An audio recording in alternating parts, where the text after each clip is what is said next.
Assalamualaikum warahmatullahi wabarakatuh. Saya Dea Mariana dari kelas 5A NIM 1908110006. Di sini saya akan menjelaskan tentang model pembelajaran berbasis masalah pada teks diskusi. Model pembelajaran berbasis masalah atau problem based learning adalah suatu pendekatan pembelajaran yang menggunakan masalah sebagai konteks bagi siswa untuk belajar tentang bagaimana cara kritis dan memecahkan suatu masalah.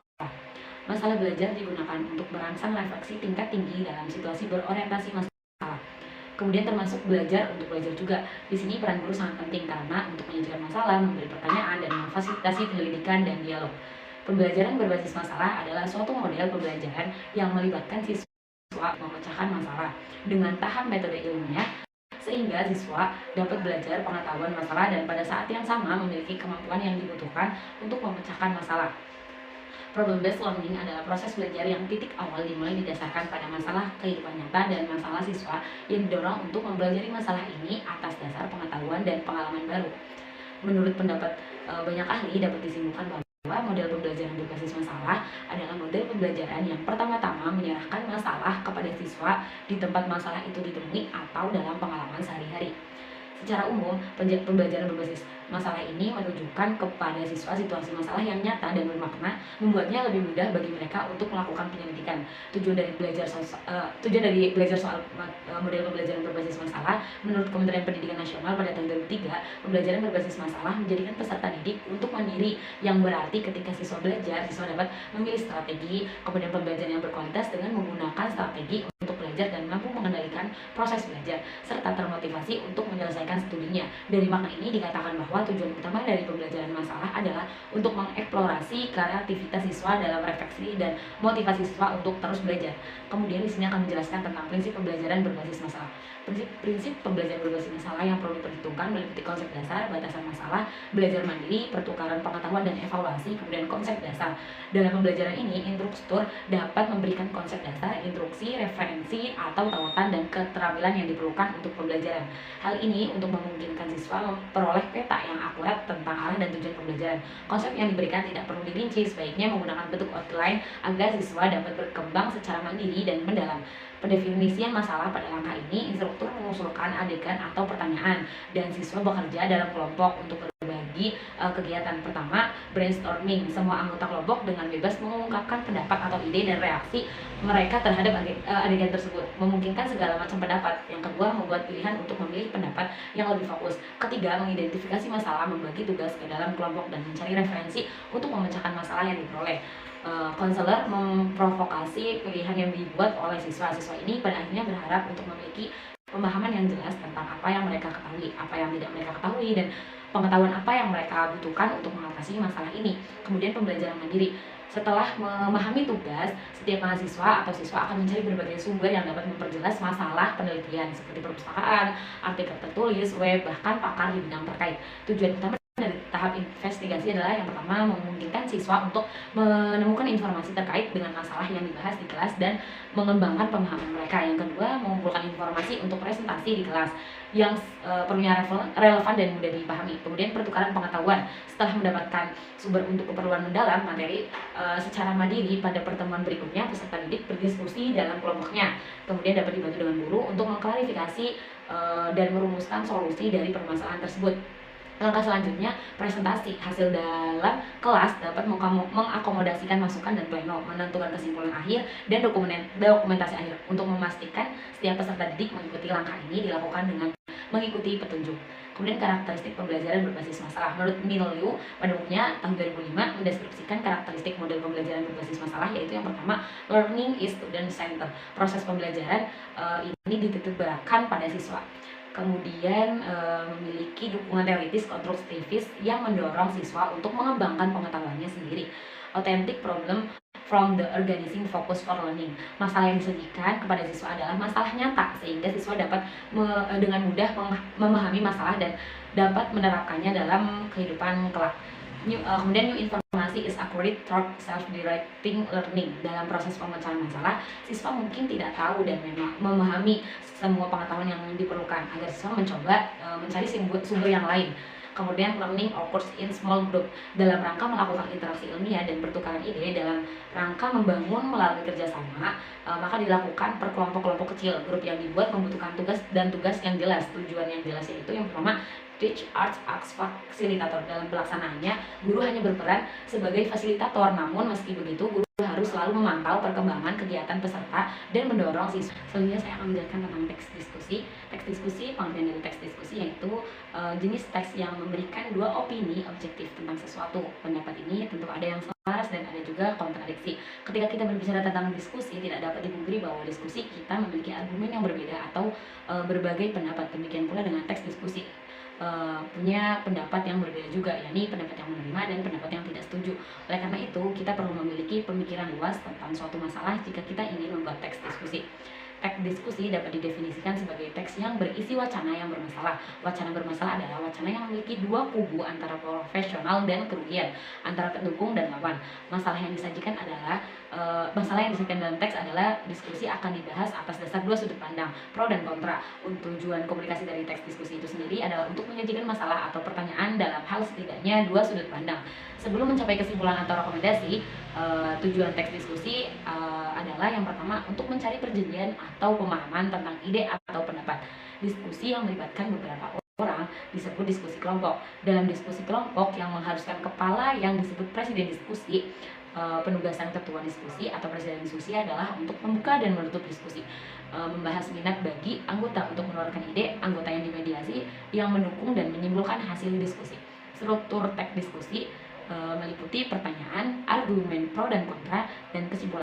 Pada halaman web itu hanya menyatakan bahwa struktur teks makalah diskusi meliputi masalah atau isu. Masalah dalam teks diskusi berisi sebuah isu yang akan dibahas atau diperdebatkan lebih lanjut. Jika ingin menulis teks diskusi topik isu-isu kontroversial, kemudian sehingga mereka akan memiliki banyak argumen. Misalnya subjek masalah, para siswa tidak bisa membawa ponsel agar tidak mengganggu kegiatan belajar mengajar di kelas. Argumen atau pendapat pada bagian argumen ini terbagi menjadi dua, argumen atau opini dukungan. Yang kedua, argumen mendukung menjabarkan lebih lanjut mengenai penjelasan tentang masalah yang sedang kita bahas. Jika dalam isu berisikan masalah seperti pada contoh isu pertama itu, maka harus menjelaskan lebih rinci tentang HP yang bisa mengganggu kegiatan belajar mengajar dari sekolah, pengajuan atau pendapat yang menentang atau bertentangan. Kemudian argumen ini kebalikannya daripada apa yang dibahas oleh argumen pendukung. Jika HP dianggap memberikan efek negatif terhadap siswa, maka pada bagian ini kita harus memberikan pendapat mengenai manfaat HP untuk siswa. Misalnya saja dengan memberikan argumen bahwa HP bisa memudahkan siswa dalam mencari informasi di internet, pelajaran yang sedang dibahas. Kemudian kesimpulan dan saran. Kesimpulan atau saran berisi tentang pengambilan jalan tengah mengenai masalah yang sedang dibahas agar kesimpulan yang kita ambil tidak lagi mendatangkan masalah baru.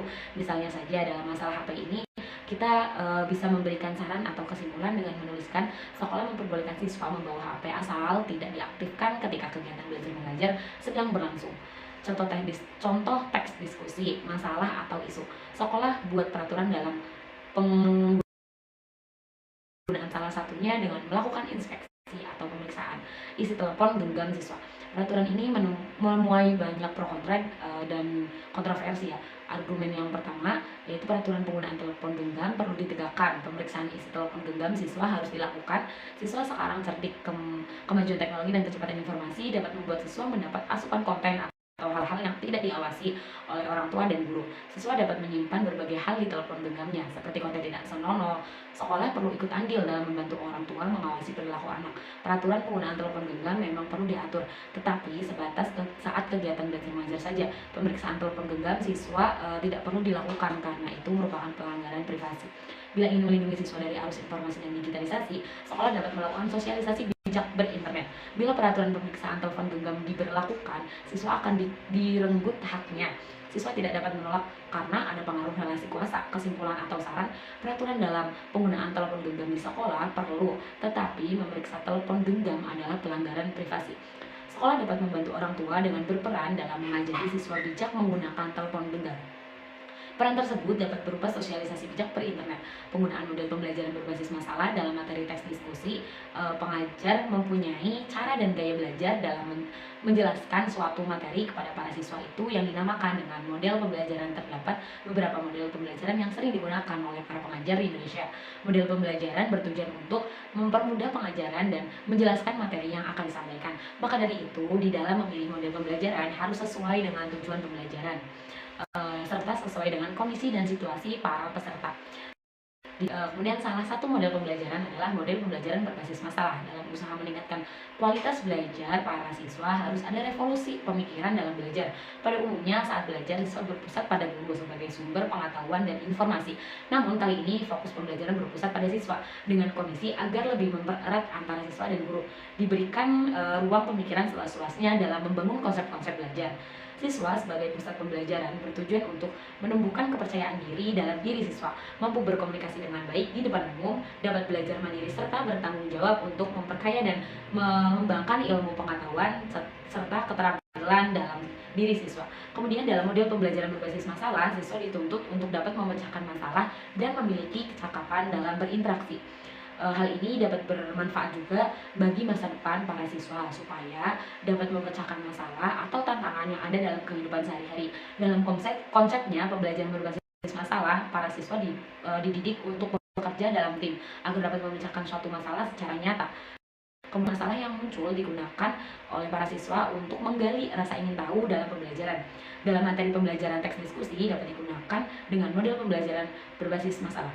Model tersebut sangat cocok digunakan dalam pembelajaran teks diskusi dikarenakan dapat memancing rasa ingin tahu siswa dalam suatu materi diskusi. Dengan adanya model pembelajaran ini diharapkan dapat menjembatani siswa untuk memiliki kompetensi dasar untuk memecahkan suatu masalah. Terdapat beberapa tahapan dalam model pembelajaran berbasis masalah, yaitu yang pertama tahap orientasi. Tahap orientasi masalah, tahap ini mengenalkan suatu masalah kepada peserta didik. Masa awal di mana peserta didik diharapkan dapat memecahkan suatu masalah. Di tahap ini, seorang pengajar dituntut untuk dapat menjelaskan tujuan pembelajaran. Selanjutnya, pengajar diharapkan dapat memberi informasi perihal konsep dasar dalam menemukan suatu masalah. Pada fase ini, siswa diharapkan dapat menyimak dasar materi pembelajaran teks diskusi yang disampaikan oleh pengajar. Selanjutnya, pengajar dapat mencontohkan dengan mengambil salah satu diskusi yang ada di sekitar lingkungan sekolahnya. Contohnya penggunaan handphone pada saat pembelajaran tersebut supaya menumbuhkan sudut pandang peserta didik perihal penggunaan handphone pada saat pembelajaran. Setelah itu akan muncul pengamatan dan ungkapan serta sudut pandang yang menggiring opini para peserta didik untuk dapat memahami struktur dan kaidah isi dalam teks tersebut. Tahap organisasi yang kedua yaitu di sini tahap pengajaran dapat mengarahkan peserta didik untuk menyimpulkan dan mengorganisasikan masalah-masalah yang ditemukan dengan teks tersebut. Kemudian pengajar meminta para peserta didik untuk membuat kelompok-kelompok kecil di dalam kelas tersebut. Setelah itu peserta didik diarahkan untuk mencari jawaban sementara dari munculnya pertanyaan-pertanyaan atau pendapat setelah membaca teks diskusi tersebut. Sebelum para siswa menjawab seseorang, pengajar diharapkan dapat menggiring isu atau opini ya perihal teks diskusi tersebut, kemudian bertujuan untuk menimbang mana yang lebih tepat untuk menjadi suatu jawaban. Disarankan dalam memilih topik permasalahan baiknya memberi pemaparan argumen fakta dan referensi yang berhubungan dengan isu yang dibahas. Pada bagian simpulan, menggerakkan para peserta didik untuk tempatnya posisi atau tempat akhir yang akan dibahas. Di bagian simpulan lebih baik mencari jalan tengah atas permasalahan yang sedang dibicarakan. Tahap membimbing penyelidikan individu dan kelompok. Pada tahap ini peserta didik sudah mengumpulkan informasi dan dapat membangun suatu gagasan yang diperoleh dari mereka sendiri dan dapat memecahkan suatu masalah dalam struktur teks diskusi. Tahap mengembangkan dan menyajikan hasil karya. Pada tahap ini data yang sudah terkumpul kemudian dianalisis dan dapat dikorelasikan dan dengan teks diskusi. Peserta mampu memberikan pendapat terhadap jawaban yang telah dirumuskan. Kemudian untuk melatih beranian siswa, pengajar dapat.